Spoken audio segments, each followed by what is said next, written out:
Comprarse un coche es algo irracional. No es lo mismo comprar leche en la compra que buscarse un medio de transporte, porque puede que necesites el medio de transporte para moverte de A a B, pero en tu decisión de comprarse un coche hay una parte irracional que va a tener un enorme peso. Porque si no fuese así, casi todos conduciríamos un Dacia Sandero, un Ford Fiesta o un Kia Ceed, y luego sabemos todos que no es así. Es esa necesidad irracional la que ha llevado durante décadas a los fabricantes a construir cosas que estuviesen un poquito más allá de lo puramente racional, porque teníamos los Ford Modelo T o los Volkswagen Escarabajo, pero los fabricantes sabían que podían sacarnos más dinero de los bolsillos si nos ofrecían productos que alegasen a nuestro corazón, a la parte irracional de nuestra cabeza y no solo servir como mero electrodoméstico de transporte. Lo irracional, por definición, no puede explicarse. Surge de una necesidad o interés que no responde mucho más allá del gusto e interés personal. Es responder a ese querer instintivo consumista que tenemos los seres humanos. Hoy esa papeleta en el sector del automóvil es coto casi exclusivo de los SUVs, una especie de automóvil que no tiene lógica o sentido básico. Solventa peor que un coche convencional el grueso de sus deberes, resulta más caro de comprar y a pesar de ello, los clientes se tiran a por ellos mientras los fabricantes hacen caja. Porque son los coches irracionales, los aspiracionales, aquellos en los que se puede ganar más dinero, ya que se vende algo, un intangible, que no cuesta nada a nivel de fabricación, pero que permite cobrar más por ello. Pero antes de los SUVs estuvieron otros productos con la misma filosofía de cobrar más por lo mismo o similar. Los cabrio coupés, los descapotables de techo de lona y los coupés. La idea del coupé como coche de nicho y margen adicional funcionó durante décadas. De los ponycar estadounidenses basados en plataformas de berlinas convencionales a coches como el Fiat 850 Coupé, el Alfa Sud Sprint o el Volkswagen Scirocco en Europa. Cada mercado y fabricante aplicó esta fórmula como buenamente pudo para ganar más con un coche que tenía pocos cambios respecto al modelo de base. Afortunadamente para los volantistas apasionados esto implicaba y generaba oportunidades. La masa era atraída por la distinción estética de los coupés y esto generaba un volumen de mercado importante. Tan importante como para convencer a los fabricantes de crear coches de esta tipología en cantidades suficientes para justificar la inversión. Y a los aficionados a los coches, que eran un porcentaje de compradores mínimo de estos aparatos, les ofrecía a cambio una oportunidad única de ver a las marcas crear coches de este estilo. Desgraciadamente la idea del coche aspiracional e irracional ha cambiado. Ahora es el Formentor o el BMW X2 el arquetipo del coche por el que el cliente está dispuesto a pagar más. Y eso está condenando la existencia de los coupés. Porque los aficionados a los coches siguen siendo los mismos, lo que pasa es que ahora ya no tienen la ayuda del comprador de coches puramente aspiracional que no pretendía sacarle más partido del coche. Y eso al final lo que hace es que no haya volumen para justificar la vida de los coupés tradicionales a día de hoy. Pero antes de llegar a esta situación, mucho antes, vivimos algunos años de vacas gordas, momentos en los que el mercado nos enamoraba con productos de este tipo en casi cualquier concesionario. Épocas como los 70, los 80 y los 90 nos deleitaron con una variedad que ahora miramos con añoranza. Pues bien, en PowerArt hemos decidido crear una pequeña serie de vídeos con cadencia mensual para cubrir a esa época dorada en la que los coupés derivados de bases mucho más humildes poblaban el mercado europeo. Coches como el Calibra, el Probe, el Manta, el Capri irán pasando por el canal. Coches que no desafiaban la técnica como se hacían los nipones coetáneos, pero que cumplían a la perfección con la idea conceptual nacida en el Mustang muchos años antes en Estados Unidos de crear un coche deportivo de aspecto y maneras para conquistar los bolsillos y las imaginaciones de toda una generación de compradores que por entonces tenían el dinero en el bolsillo disponible para comprarse estos aparatos. Yo soy Guille García Alfonsín, esto es PowerArt con la energía de Total Energies. Y vamos a empezar toda esta serie con este genial Opel Calibra Turbo 4x4. Este coche no valía nada hace 10 o 15 años. ¿Quién nos recuerda a la era de los Calibras en la Maxi Tuning? Cuando este coche a principios de este siglo se empezaba a vender de segunda mano era un coche que era viejo, no era un clásico, no era nada más que un coche viejo, un coche con 10, 12, 15 años que la gente podía comprar relativamente por poco dinero, era un coupé y era un lienzo perfecto para todos aquellos que querían echar a volar su imaginación con la masilla y con el poliestireno, y eso al final acarreó que estos coches bajasen en picado en su precio porque cada coche modificado tenía muy mala salida una vez que ya había sido modificado, así que muchos de ellos acababan en los desguaces y no nos terminaban de convencer como un coche de inversión. Cuando la legislación se puso al día para tratar de meter en vereda una afición que se había ido de las manos con la masilla y la seguridad de los elementos incorporados, condenó al desguace a cientos de ejemplares del Calibra hasta convertirlos en la rareza que es a día de hoy.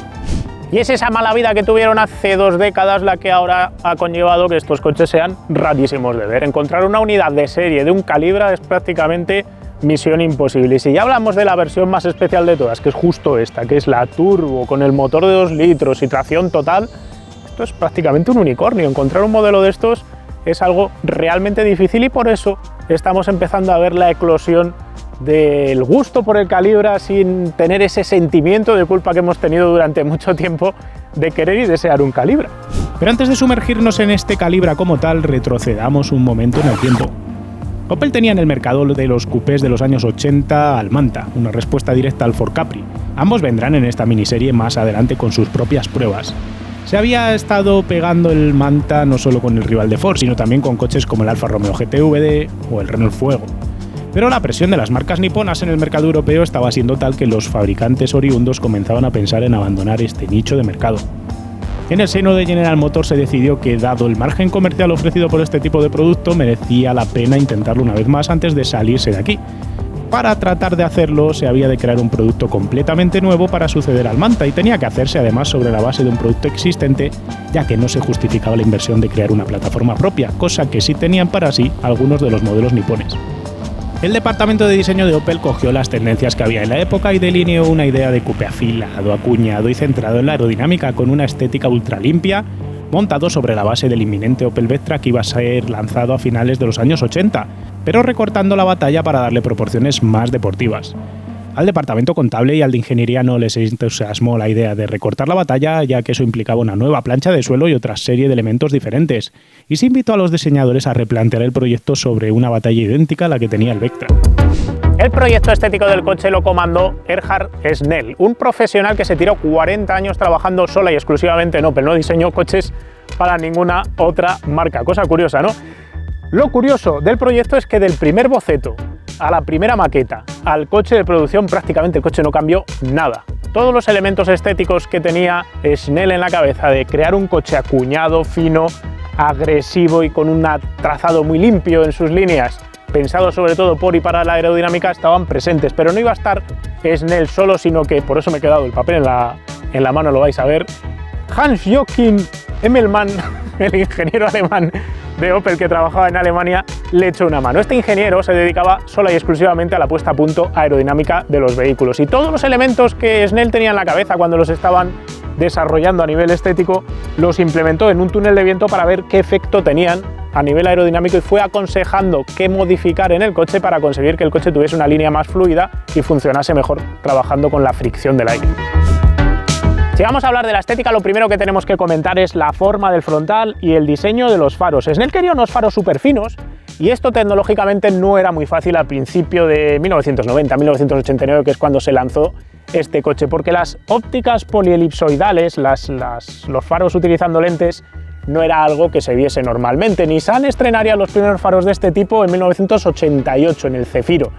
Y los fabricantes europeos les costaría un tiempo todavía cogerle el tranquillo a este tipo de ópticas que en el caso de Opel se co-desarrollarían con Gela.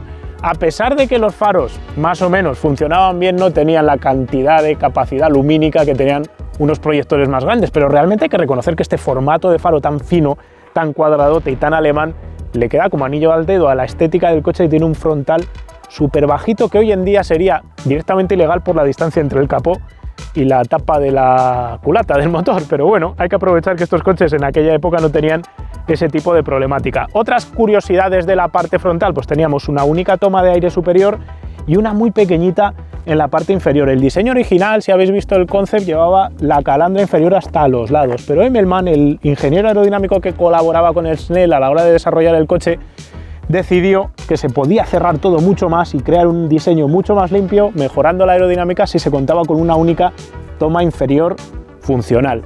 La cuestión, si ahora lo pensáis, es que si miráis un coche de estos de los años 90, cerradito prácticamente sin nada, todo muy curvito y solo tiene las tomas que realmente necesitan, las funcionales, y lo comparáis con un coche moderno de esos que tienen entradas falsas, pues veis cómo ha cambiado la manera de interpretar el diseño de un coche.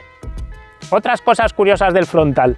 El paragolpes, que originalmente estaba cortado más en diagonal, dejaba ver más parte del neumático delantero para crear un diseño, diríamos que más dinámico, pero aquí también Emmelmann, a la hora de estudiar la aerodinámica de toda esta zona, se percató de que era importante cubrir la goma con la parte frontal y también generar esta especie de faldilla inferior para condicionar el flujo del aire que no chocase con el neumático. Otras cosas curiosas que hizo fue trabajar también todo lo que era el cubrecárter inferior, cómo iba transfiriendo la parte del aire pegada en esta zona hacia abajo para que no se rompiese esa continuidad del aire y arrastrase más en esta zona aerodinámica. Y otros elementos que él comentaba que había trabajado mucho eran las transiciones entre los paneles. Por ejemplo, si os fijáis, la distancia entre el faro y el propio paragolpes es nula. Y es en todas estas zonas donde puede haber rugosidad para el aire, donde se pueden crear pequeños vórtices, pequeñas turbulencias que son las que al final acaban disparando el arrastre aerodinámico. Yendo ya hacia la vista lateral vemos que toda la superficie está trazada a partir de una única curva, una única superficie limpia que hizo Snell, que solo estaba rota por un remetido, una superficie negativa que tenía en esta zona, que luego fue sustituida por este protector tan típico de los años 80 y 90 para proteger las puertas cuando te abrían de un portazo. Hoy en día hemos preferido limpiar mucho más las superficies y a cambio lo que acabamos teniendo es golpes en la propia chapa de la puerta, todo sea por la estética. Una faldilla inferior lateral acompañaba todo el diseño para mejorar también todo lo que era la aerodinámica. Y luego podemos ver que toda la línea de cintura va ascendiendo para crear una cuña que se ve sobre todo desde atrás, que abalanza el coche hacia adelante y que le da ese toque dinámico. Además se puede observar cómo la superficie lateral va curvándose para salir hacia afuera y luego volverse a meter hacia adentro en la parte delantera del coche, creando todo ese masaje aerodinámico para el flujo de aire que va pasando por aquí. Pero la clave de todo está en las proporciones. La relación entre el tamaño de las ruedas, los voladizos, la batalla y la altura del coche es prácticamente perfecta. Por eso este coche se ve bien, aunque no tenga un montón de elementos estéticos adicionales. Al final, cuando las proporciones están bien hechas, todo lo demás resulta fácil. Pero es de nuevo la ejecución de detalles lo que más llama aquí la atención. Earhart quería ventanillas sin marco, por dotar al coche de una estética más agraciada y permitir además en un futuro un diseño de una versión descapotable con menos coste. Pero jugar con este aspecto era complicado a nivel de insonorización y también a nivel aerodinámico. Immelman lo que hizo fue sacar una solución ingeniosa. La ventana va apretada contra las gomas al cerrar la puerta hasta crear una presión hacia adentro de 10 milímetros. A medida que el coche gana velocidad, la succión del aire podía sacar la ventana 2 milímetros hacia afuera, pero no llegaba a permitir la entrada de aire al habitáculo. Además, esto permitía que la superficie lateral fuera mucho más limpia para el aire, trabajando además en conjunción con el pilar A y el montante, todos curvados y alineados y acompañados por el uso de la ventanilla triangular adicional en la puerta, que si bien quedaba vieja visualmente, ayudaba a mejorar el rendimiento aerodinámico del coche.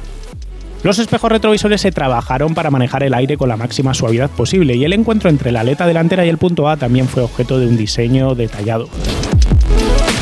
Todo el arco del techo ya desde el primer boceto tenía esta forma de trasera tipo fastback caída, pero también incluía esta parte de tercer volumen de tapa de maletero. Esta inclinación de 20 grados estaba muy trabajada desde el punto de vista aerodinámico para acompañar de nuevo el flujo de aire para que no hubiese una ruptura y para reducir de esa manera las turbulencias. Y luego el equipo de Immelman lo que hizo fue trabajar en el posicionamiento de las bases, de los pilares, para poder jugar en vista en planta con una forma de gota de agua. Si os fijáis, el coche curva toda la luneta delantera, se viene con los pilares A y va metiéndose hacia adentro, hasta el punto de que este punto, el C, está más metido de lo que originalmente había pensado Snell cuando diseñó el coche. Este punto iba, pues como suele ir en cualquier coche, abierto aquí del todo, justo encima del paso de rueda trasero.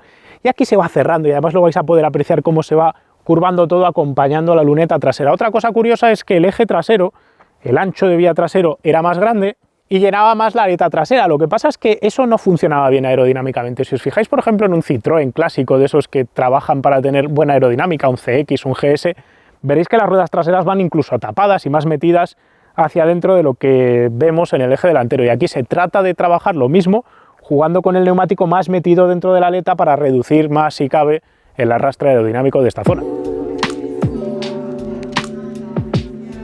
Cuando uno llega a la trasera ve que hay una continuación de todos los elementos estéticos que os he estado comentando, ve que está el coche lanzado hacia adelante, ve cómo cierra en curva y ve una trasera tipo cam. ¿Qué es eso de trasera tipo cam? Pues que directamente se corta todo lo súbito que se puede la trasera del coche para mejorar también el coeficiente aerodinámico. Gracias a cortar de esa manera el coche y venir con esta cuña podemos integrar aquí de esta manera estos pilotos de gran tamaño también tan característicos del propio Calibra. Por debajo vemos cómo se trabaja de nuevo un paragolpes bien curvo y no se juega con ningún tipo de difusor ni salida falsa de escape, que claro, en aquella época pues directamente no se llevaban.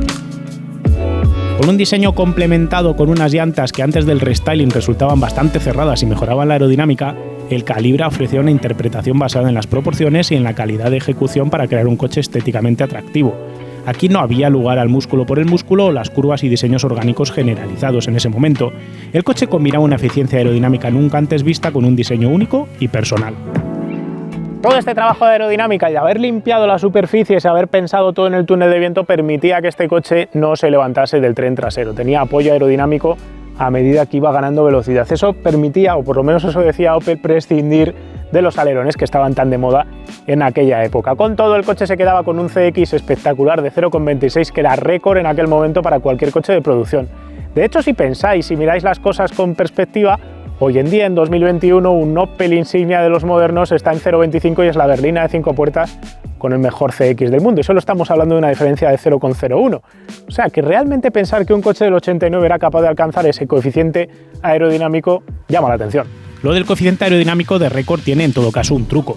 Aunque el coche llegaría al mercado con esta cifra de 0,26, el restyling del modelo incrementaría el uso de tomas de aire, el uso de radiadores, el diseño de otro tipo de llantas que estaban más abiertas para mejorar la refrigeración de los frenos y unos bajos que también eran más sucios visualmente para el aire. Así que en esta versión 4x4 y en otros modelos del Calibra el valor del CX se iba a 0,29, que siendo bueno ya no era tan espectacular. Sea como fuere, este logro aerodinámico daría al coche 3 ventajas. La primera, una mejor velocidad punta que cualquier otro coche de su segmento no podía alcanzar con la misma potencia. La segunda, un menor consumo, especialmente a altas velocidades. Y la tercera, un atractivo punto para alardear en las notas de prensa que otros fabricantes tampoco tenían.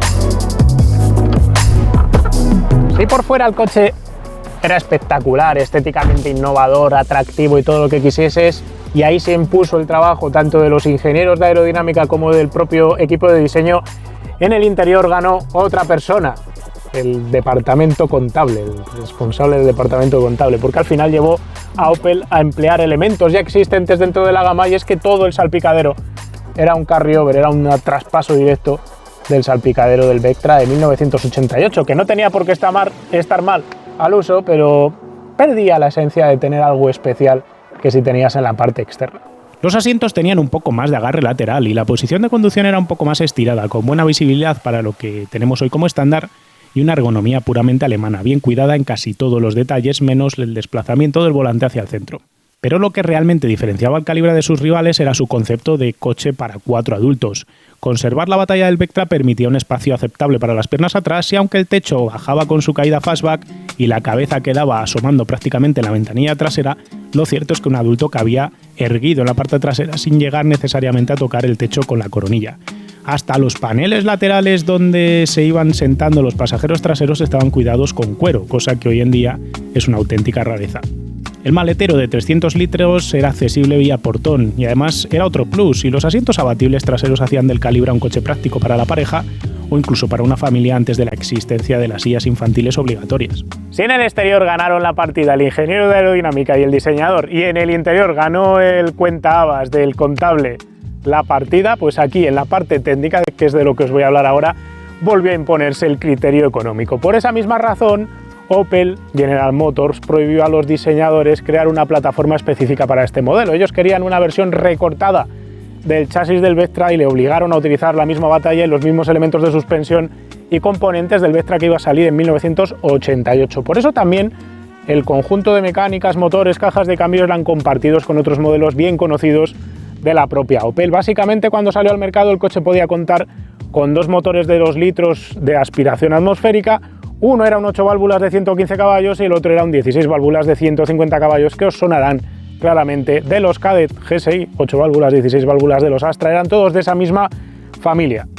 Posteriormente se iría actualizando la gama de motores. Por un lado aparecería un V6 de 2 litros y medio y 170 caballos, y por otro lado el 2 litros de 150 caballos dejaría su lugar a una versión más limpia, más económica, que gastaba menos combustible, de 136. Todas las versiones de estos motores que os he contado eran tracción delantera, salvo el 2 litros de 150 caballos, que también se podía comprar con tracción total. Pero lo más importante, lo más especial, lo más espectacular de toda la gama estaba por llegar. Iba a llamarse Turbo 4x4. Tomando la base del motor de 2 litros, doble árbol de levas y 16 válvulas de 150 caballos, Opel instaló un turbocompresor KKK, nuevos pistones fabricados por Mahle forjados y un nuevo y más avanzado sistema de inyección Bosch. Con su bloque de acero y su culata de aleación de aluminio, el Calibra Turbo podía de esta manera alcanzar los 204 caballos de potencia máxima a 5.600 vueltas y 280 Nm de par a 2.400 vueltas. El turbocompresor trabajaba siempre con una presión de sobrealimentación bastante baja, 0,6 bares, pero era capaz de generar hasta 0,8 bares en pico durante la función de overboost. A diferencia de lo ocurrido muchos años después con el Astra GT COPC y compañía, Opel pensó que 280 Nm de par y 200 caballos eran demasiados para las ruedas delanteras, por eso integró un sistema de tracción total en este aparato. Y es que la tracción total en aquellos años se veía como algo que era un plus, como algo que te diferenciaba, como algo que era superior, como el tema de las pantallitas táctiles hoy en día. Pues eso es lo que pensaba la gente de tener el coche 4x4. Para integrar el sistema de tracción total, lo que hizo Opel fue contactar a los especialistas alemanes de Getrag y crear una caja específica de 6 relaciones manual que tenía un viscoacoplador para enviar par al tren trasero. La cosa peculiar de este viscoacoplador, a diferencia de otros que hemos estado viendo en el canal, el año pasado por ejemplo con el sistema Syncro de los Golf, que es relativamente similar a este, es que en los modelos de Volkswagen, del grupo Volkswagen, ese viscoacoplador está en el eje trasero y en estos coches está acoplado directamente en la propia carcasa de la caja de cambios. De esa manera tenemos del motor la salida a la caja de cambios y de la salida de la caja de cambios tenemos el diferencial con la salida a las ruedas delanteras y luego un acoplador que gira a la misma velocidad que las ruedas delanteras que manda el par a las ruedas traseras. Ese acoplador lo que tienen dentro de sí mismo es una sustancia basada en silicona que a medida que hay diferencia de giro entre las ruedas delanteras y las traseras se va dilatando y eso hace que se bloquee y las 4 ruedas giren a la misma velocidad de giro y el coche se convierta en tracción total en ese mismo instante. A diferencia de un sistema de control electrónico, pues no tienes un par variable repartido, normalmente el coche es delantera, pero cuando empieza a notar que le falta capacidad de bajar la potencia al suelo, empieza a quedarse esa parte sólida, viscosa de la silicona y hace que el coche tenga par en las ruedas traseras que utilizaban el mismo diferencial de un Opel Omega y todo el puente trasero con las suspensiones con brazos tirados también eran derivadas de las empleadas en el Opel Omega. Lo que sí tenía el viscoacoplador era un sistema adicional que permitía soltar los discos de acoplamiento para que el tren trasero no estuviese acoplado cuando frenabas muy fuerte. De esta manera se evitaba que el tren trasero se bloquease o que el ABS intentase entrar en funcionamiento en situaciones extrañas cuando estabas en plena frenada y no querías que se te bloquease el coche de atrás para que no basculase y se te marchase de atrás. Tenéis que pensar que estos coches tenían ABS pero no tenían control de estabilidad, así que estas cosas realmente podían llegar a ser críticas. Delante se mantenía el sistema McPherson convencional con brazos y elementos del Vectra, aunque se quitaba grosor de estabilizadora para buscar más motricidad aquí, mientras los tarados en general se endurecían para todo, amortiguadores, muelles y bujes de suspensión. En todo caso, siendo un poquito más duro que el Vectra, no era un coche exageradamente duro cuando uno lo mira desde la perspectiva de un deportivo. Con este motor empujando un coche de 1.350 kilos, el Calibra Turbo 4x4 resultaba rápido para la época. Tan rápido como para hacer un 80-120 en 4 segundos y medio y un 0 a 100 en menos de 7 segundos, camino de una velocidad punta impresionante de 245 por hora. Todas estas son cifras que incluso hoy en día son de coche rápido y deportivo. Así que velocidad contra el crono no le faltaba y es normal que no le faltase. Estamos con un coche de 1.300 kilos, 280 Nm de par y más de 200 caballos de potencia. Así que era normal que anduviese y además tenía esa pegada turbo, pero no la tenía como los coches de su época. Y es que hay que considerar que una de las grandes ventajas del Calibra y de su motor turbo cuando lo hizo Opel y cuando lo puso a punto es que decidieron hacer un coche que tenía una entrega de par progresiva, casi cercana a la de un atmosférico de mucha cilindrada, más allá de ir a un motor súper sobrealimentado con mucha pegada y mucho turbo de golpe, pero que tuviese mucho lag y que ofreciese una curva mucho más puntiaguda en el par. Aquí teníamos un motor más progresivo y gracias a usar esa presión de sobrealimentación de solo 0,6 bares, 0,8 cuando estaba en overboost, se notaba esa progresividad que hacía más fácil llevar el coche rápido cuando te enfrentabas a cualquier carretera de curvas o a cualquier tipo de conducción. Y era esa manera de entender la sobrepresión, la sobrealimentación, la que nos daba a entender por qué Opel había hecho el coche así. Y es que este coche buscaba ser un gran turismo, no un deportivo de campanilla súper radical. Porque el error de interpretación con el Calibra que hemos tenido históricamente es verlo como lo que no era. Estéticamente era espectacular, pero por su propia concepción no podía ser un coche equivalente a un Silvia de Nissan con tracción trasera y capacidad de descolocar de atrás. No buscaba esa agilidad deportiva y radical. Buscaba ofrecer algo que luego también conseguiría ofrecer Fiat con el Coupé. Un coche para viajar rápido por autovía o autopista con estética agraciada y buen espacio para 4 auténticas plazas. Vamos, lo que venía a ser un Gran Turismo pero a precio de segmento D.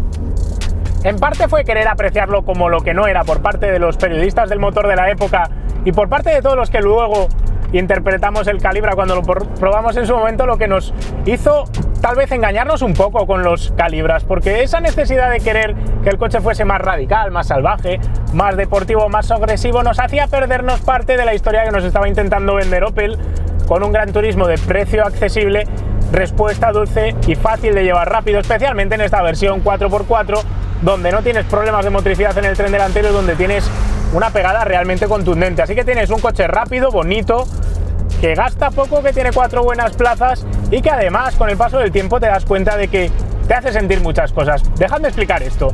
Puede que este coche no sea tan ágil o te permita leer tanto de la carretera como un 205 GTI prácticamente de su época, pero lo cierto es que hoy en día cualquier coche moderno al que te enfrentes en una condición similar a la que estamos viviendo ahora mismo con el Calibra no te deja notar para nada a través del aro del volante lo que te deja notar el Calibra, ni te deja notar en el culo cómo se va apoyando, ni vas notando cómo fluye por la carretera, y es justo esta sensación de conexión con la carretera la que recuperas conduciendo un coche de los años 90, y aunque en su época, ya os lo digo, no fuese tan agresivo o tan salvaje como un Silvia, hoy en día sigue siendo un coche que se nota mucho más vivo y mucho más deportivo y agradable, divertido de conducir que un mucho más moderno y mucho más potente coupé del año 2021.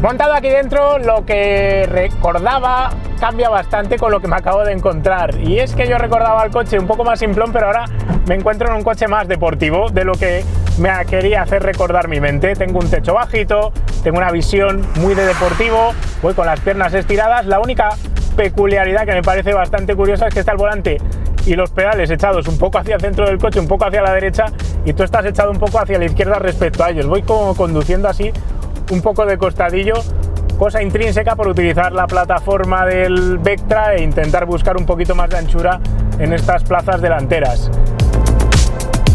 La parte buena de comprarse este coche, si te lo compras como un clásico, es que tienes un montón de recambios disponibles de Vectra que te van a valer. Cualquier coche que haya utilizado estos motores de 2 litros, de 8 y 16 válvulas, tienen un montón de componentes que te van a servir.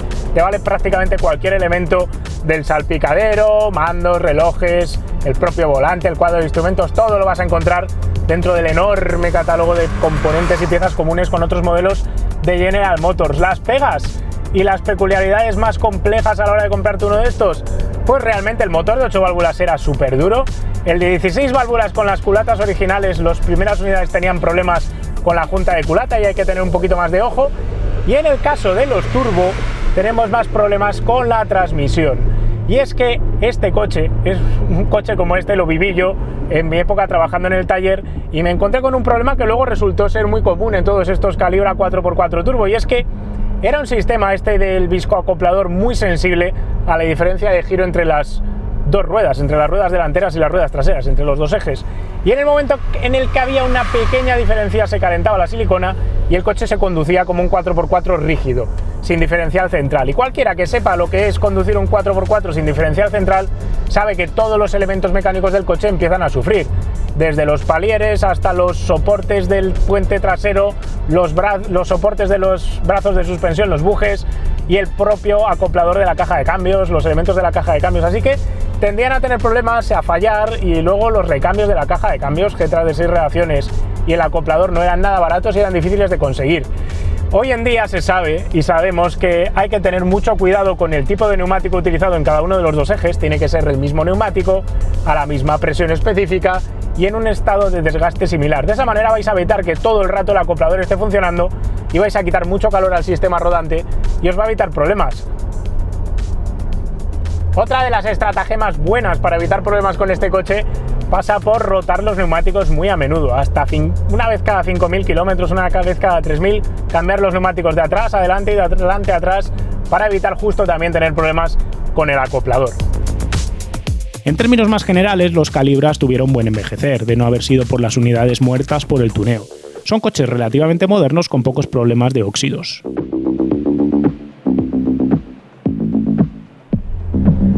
Con todo, tras una década echando pestes contra los Calibras porque eran coches macarras, porque eran coches de gente a la que le gustaba el tuning, porque eran coches poligoneros, yo tengo que reconocer que es un coche que a mí siempre me ha gustado en lo estético, aunque lo dinámico no me convenciese, pero ahora la perspectiva del tiempo y la situación actual me hacen apreciar mucho más sus factores, especialmente una versión como esta, la Turbo 4x4, y es que es un coche de esos que parece apetecible como clásico porque es fácil de mantener, no es costoso de comprar, gasta poco combustible, tiene la seguridad de un coche moderno, lleva airbag frontal doble en esta unidad, pero aún así es que además sumas ABS, es un coche aerodinámico, es un coche que parece que va a evolucionar positivamente en cuanto a precios, no parece una mala inversión y por todo ello además te permite hacer viajes largos, no tiene las pegas de un coche mucho más viejo, por todo ello me parece que es una inversión interesante para cualquiera que quiera un clásico que cada día además está menos visto y me parece que va a pasar, ya os digo, como con los KD GSI. Hubo un tiempo que los KD GSI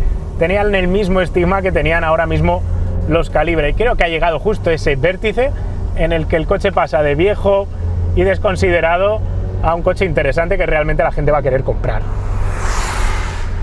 Y además, oye, tiene legado deportivo, este coche ganó el ITC, compitió en el DTM y hasta corrió rallies en el Mundial de Rallies en su homologación Grupo A. A uno le da que pensar que hubiera sido este aparato si realmente en el Mundial de Rallies Open hubiera echado el resto y hubiese creado una versión más trabajada para ponerse enfrente de los Escort Cosworth, Delta Integral y compañía.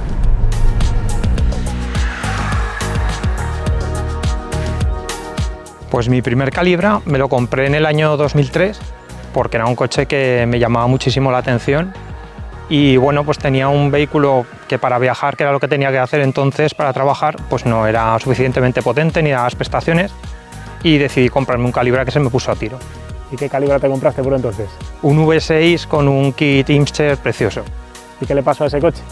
Pues ese coche, después de unas cuantas averías, se ve que el anterior propietario no lo había cuidado mucho, bueno, pues decidí quitármelo, llegó un momento que ya no lo podía mantener y bueno, pues el caso es que con los años he tenido la suerte de poder recuperar esa misma unidad, así que es el coche de mi vida. ¿Cómo decides comprarte después un turbo?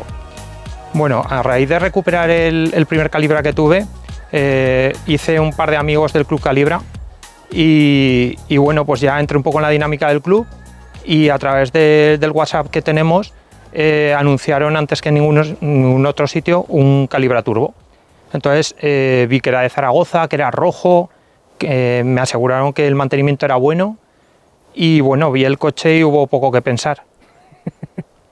¿Qué problemas dan estos coches? Bueno, la verdad es que los años hacen un poquito de mella, pero bueno, con un buen mantenimiento del transfer, con las ruedas hay que tener mucho cuidado y cruzarlas cada 3.000 kilómetros aproximadamente y sobre todo utilizarlos, porque el problema que tienen es cuando dejas de emplearlos. ¿Hay recambio todavía de estos cacharros? Hay, para los Calibras en general, todo lo que le pueda valer a un 8 válvulas, un 16, pues al turbo en principio le va a valer casi todo. Hay más problemas pues, con algunas piezas peculiares de carrocería, pero bueno, en Alemania se obtiene casi todo. Sí que tienen alguna pieza, por ejemplo, el tubo del aire acondicionado es muy difícil de encontrar, pero bueno, en general le pueden valer piezas de otros. ¿Lo venderías? No. El tener este Calibra turbo es un sueño. Es como cuando la chica que te gusta te elige. Pues se me puso a tiro y no se puede vender. Un sueño no se vende. Muchas gracias, Xavi. A vosotros.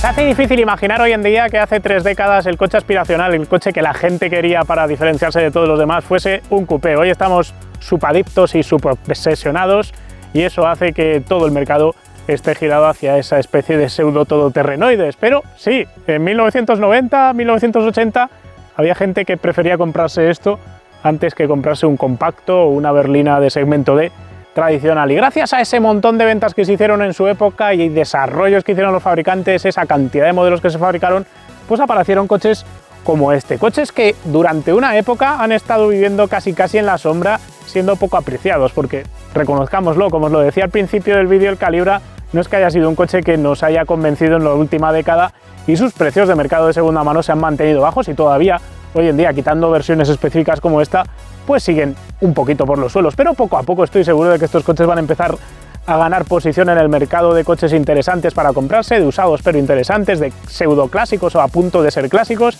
Y es que este coche te ofrece muchas cosas positivas a la hora de cogerlo como coche de disfrute. Por un lado tienes una implantación mecánica con mucha pegada. Hay que reconocer que la versión turbo, con la pegada que tiene a medio régimen, es un coche con pasión, con carácter y con personalidad. Está claro que no era el más dinámico de su época, está claro que no es un tracción trasera, no es un Silvia para ir a cruzarlo de detrás en una carretera de curvas, pero te ofrece otro tipo de sensibilidades y usos y además tiene algunos factores interesantes como el hecho de tener un buen maletero, de tener 4 buenas plazas y además tener un mantenimiento muy asequible con un montón de piezas de recambio que son compatibles con un montón de otros modelos de Opel, del Vectra al Astra, y podemos seguir hablando de eso. ¿Cuánto pagar por uno de estos? ¿Cuánto puede costaros encontrar? Son dos cosas distintas. Encontrar un Calibra ya normal es una cosa complicada, lo vamos a ver ahora en Wallapop, pero esos coches se siguen cotizando muy abajo. Podéis encontrar uno por 2.500, 3.500, 4.500, lo difícil es encontrar las versiones atmosféricas en buen estado. ¿Un turbo cuánto puede llegar a costar? Pues estáis ya moviéndose en una zona de cerca de 10.000 euros para una unidad que esté más o menos de serie. Sigue siendo poco cuando uno mira por cuánto se está vendiendo ya un Opel Manta, que han ido subiendo poco a poco de precio, pero yo estoy casi convencido que estos coches también van a pegar un estirón hacia arriba en cuanto a cotizaciones, porque cada vez quedan menos y son realmente difíciles de encontrar. Pero del dicho al hecho va un buen trecho, dice el dicho. Uy, ¿cuántas veces he dicho dicho? Vamos a buscar en nuestra sección de Wallapop con nuestro partner Wallapop a ver por cuánto están los Opel Calibra que tienen ellos disponibles. Opel Calibra no aparece ya en el buscador. Vamos a dejar aquí Opel escrito, vamos a poner aquí Calibra y vamos a ver cuántos Calibras aparecen. Aparece por aquí un 170 caballos, el V6, 4.200 euros, esta cosa 2.500, 10.000 para un turbo justo, os acabo de decir 10.000 y aquí lo tenéis. Tampoco es que haya muchas más unidades, madre mía, ¿esto qué es? Vamos a ir viendo algunas de ellas. Y aquí tenemos un Calibra por 1.000 euros. Podemos empezar tan abajo como ahí. Pone el propietario, honestamente, le cuesta arrancar. Un Calibra de 136 caballos, 210.000 kilómetros. La versión de motor, pues no es el turbo. Pero mira, si sois un poco manitas y queréis arriesgaros, 1.000 euros no es nada y siempre podéis empezar por aquí. Vamos a buscar ahora unidades en mejor estado. Aquí tenemos uno por 12.000 eurazos. Esto ya es cifras mayores, pero tiene montados unos Recaro CS. Esto ya mola más. Está rebajadito, tiene un super intercooler, tiene los asientos de atrás eliminados para ponerle ahí unos arneses, llantas y todo lo demás. Es un Calibra 4x4 turbo, pone todo homologado. La verdad es que siendo un coche preparado, pues como todos los coches preparados, es un coche para mirar y valorar a ver si realmente te interesa. Las típicas preparaciones con intercoolers tan grandes y todo lo demás a mí me dan un poquito de respeto, pero es un coche que por ese precio, pues ya veis lo que os podéis llegar a llevar. Luego tenemos el típico Calibra tuneado, 9 euros pone ahí. 8 válvulas, acepto cambio, ofertas serias no absurdas. Está aquí en Madrid. Bueno, ¿qué queréis que os diga? Esto es el resultado exacto de lo que os he dicho antes al principio del vídeo respecto a por qué quedan tan pocos Calibras, porque este coche tiene tanta tuneada metida encima que realmente es difícil de vender después, y aunque por dentro esté bien hecho o deje de estar bien hecho, te tiene que gustar mucho para comprar un coche así. No es el único ejemplo, tenemos por aquí otro que es realmente curioso, con los colores del Mazda 787B que ganó las 24 horas de Le Mans, el naranja y el verde, faros de Peugeot, No sé, yo nunca me compraría un coche así, pero si te gusta, qué sé yo, 2.500 euros. Es un 115 caballos, la versión más pequeña del motor de 2 litros. Yendo a lo que más nos interesa, un turbo matrícula de Logroño. Mira, este coche se matriculó donde nació mi mujer. Solo 2 fotos, 204 caballos, está en Madrid. No tiene ni un arañazo, el motor está perfecto. Bueno, pues el típico coche que habría que ver. Ya veis que tenéis aquí el precio alineado con lo que os hemos comentado. Sí que es cierto que este coche, pues por ejemplo, tiene, qué pena que las fotos sean del móvil, tiene las faldillas laterales pintadas, cosa que no era de serie, le falta el logo delantero y alguna cosilla más, pero bueno, sería cosa de mirarlo para valorarlo de manera justa. Un Color Edition, un atmosférico. Este coche es de los últimos que salieron. Si está de serie, pues tiene su valor por ser relativamente nuevo. Bueno, está retocadete por dentro. 138.000 kilómetros, 3.400 euros. Ya ves que no son caros para nada, 4.000 euros por este del 91. Aquí pone que es 4x4. Vale, este es el 4x4 que no es turbo. Y la verdad es que esto sí que es un unicornio. Porque los turbos 4x4 sí que se conocen, pero los 4x4 no turbos son coches más raros de ver. Con 210.000 kilómetros y el motor atmosférico, pues me parece una buena opción para comprarse un Calibra si no estás buscando el Calibra turbo y te gusta el modelo. Último que vemos, 4.200 euros. La tapa de paragolpes aquí cantando de otro color es ya un mal indicativo de estado de chapa. La verdad es que tiene varios arañazos ahí en la parte delantera del capó, también en la parte trasera del paragolpes. No es caro, 170 caballos por el V6, pone restaurado. De pintura seguro que no está restaurado, funciona perfecto. Bueno, esto es lo típico que hay que mirar si el coche con solo 119.500 kilómetros teóricos está en buen estado cuando lo vayas a ver en buen estado mecánico. Al final es invertir luego para pintarlo, si es que es el caso. La moraleja de todo esto es sencilla. Te puedes comprar un coupé de Opel por poco dinero y si lo quieres turbo tienes que rascarte cerca de 10.000 euros. ¡Hey! Recuerda que puedes lucir tu amor por PowerArt con las gafas, gorras, camisetas y sudaderas que ha desarrollado Kimoa para nosotros. Las tienes disponibles todas en www.kimoa.com. En fin, esto es todo lo que os queríamos contar hoy del Opel Calibra 4x4 Turbo. Vendremos con más coupés de esta generación y de este formato, ya os lo he dicho al principio del vídeo. Y si os ha quedado alguna duda, cuestión o comentario que queréis decir, si nos queréis contar una historia vuestra con un Calibra, que seguro que muchos de vosotros tenéis historias con Calibras, nos la podéis dejar en los comentarios. No tengo nada más que contaros. Si os ha gustado el vídeo, dejadnos un me gusta, porfa, y nos vemos pronto con otro coche. Un saludo.